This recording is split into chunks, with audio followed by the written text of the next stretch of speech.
পবিত্র করবেন না, সেই মানুষগুলোর মধ্যে একজন হলেন ওই পুরুষ, যে পুরুষ টাকনুর নিচে পোশাক পরে। পোশাক পরে বলতে যে পোশাক উপরের দিক থেকে যায় সেটা টাকনুর নিচে পরে, প্যান্ট, পাজামা, চাদর, লুঙ্গি, জুব্বা, জামা, এগুলো। মোজা যেটা থাকেই নিচে, নিচ দিক থেকে পরা হয়, ওইটার কথা ভিন্ন। তো এই যে মুসবিল যে ব্যক্তি টাকনুর নিচে প্যান্ট, পাজামা, লুঙ্গি ইত্যাদি পরে, এই ব্যক্তি তার সাথে আল্লাহ কিয়ামত দিন কথাও বলবেন না এবং তার দিকে আল্লাহ তাকাবেনও না, তাকে আল্লাহ পবিত্রও করবেন না।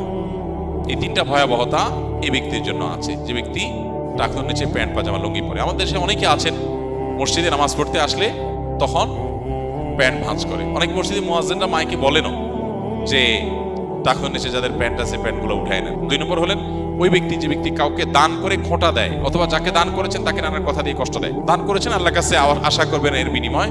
যাকে দান করেছেন তার সাথে আপনার কোনো আলাপ থাকবে না। দান করে খোঁটা দিলেন, কষ্ট দিলেন, খোঁচা মেরে কথা বললেন,